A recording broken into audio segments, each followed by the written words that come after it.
In the previous video, I covered about major threats, minor threats, and winning checks itself. So just a very quick revision.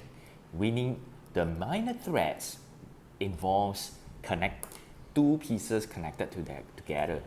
So for example, if you observe here, 1 and 2, here becomes a minor threat because if I were a yellow player and I put one piece here, I can create a major threat over here, which is also a potential winning check because if the opponent does not move, if the opponent red player does not put the D's over here, then this circle becomes my winning check that allows me as a yellow player to win the game.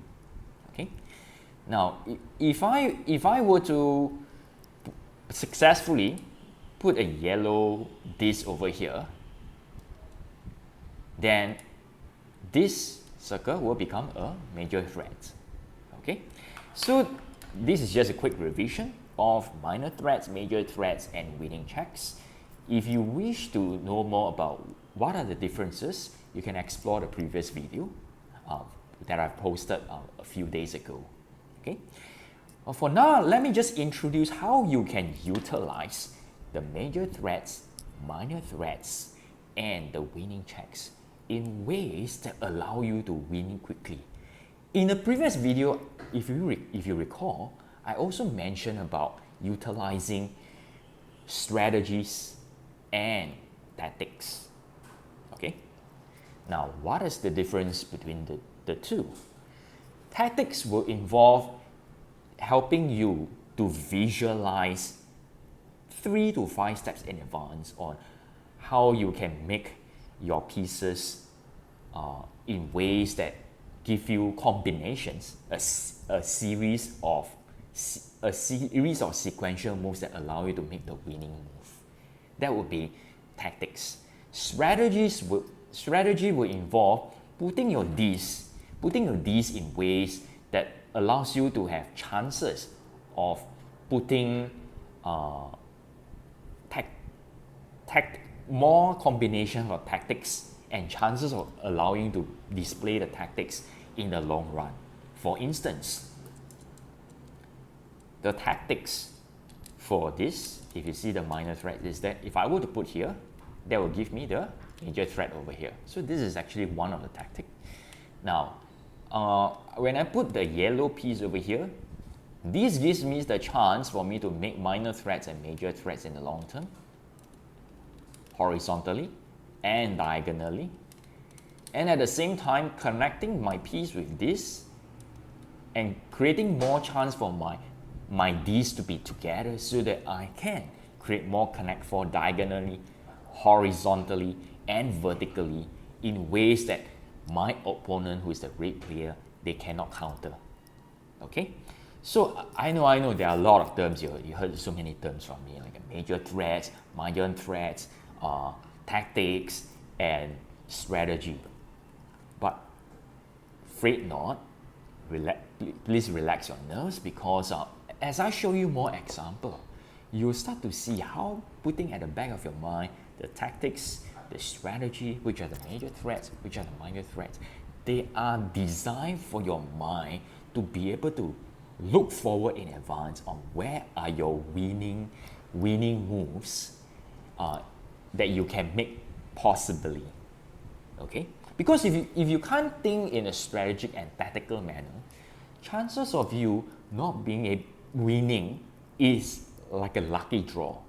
But in this kind of games where we are honing your visual-spatial intelligence and logical mathematical intelligence, your luck becomes strategic and tactical in ways that you can repeat your wins so many times.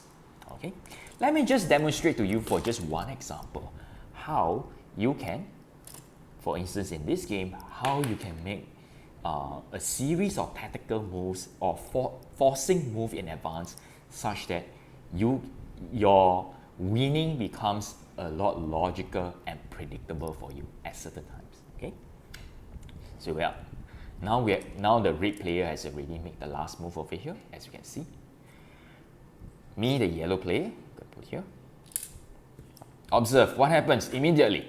1, 2, 3. Here becomes a major threat and is also a potential winning check, because if the red player does not put anything here, I will definitely put the yellow piece over there and win the game immediately. But as I put this over here, observe what happens in the diagonal. I'm also creating a minor threat over here. Observe. And the opponent cannot put it over here because I will have put it over here. So my opponent red has no choice but to put here. And me, being the yellow player, I secure another major threat over here. When I put here, observe, winning check here, major threat here. What happens when one major threat on top and another? That is an obvious winning move for me. The red player has no choice but to block the winning check over here, and me, being the yellow player, I secure a win with a connect 4 here.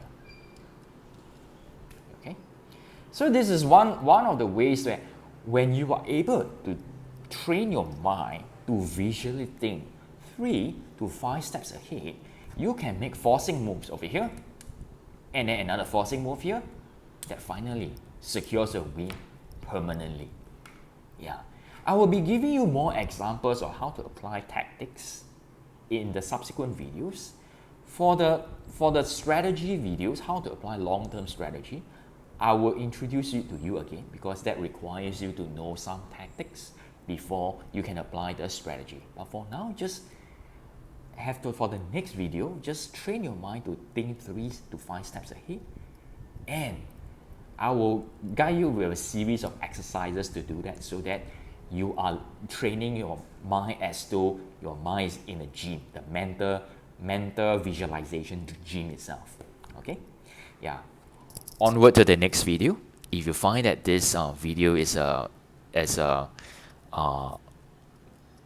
valuable one for you, please proceed to the next video, where I will guide you in terms of other ways to apply tactics itself. See you.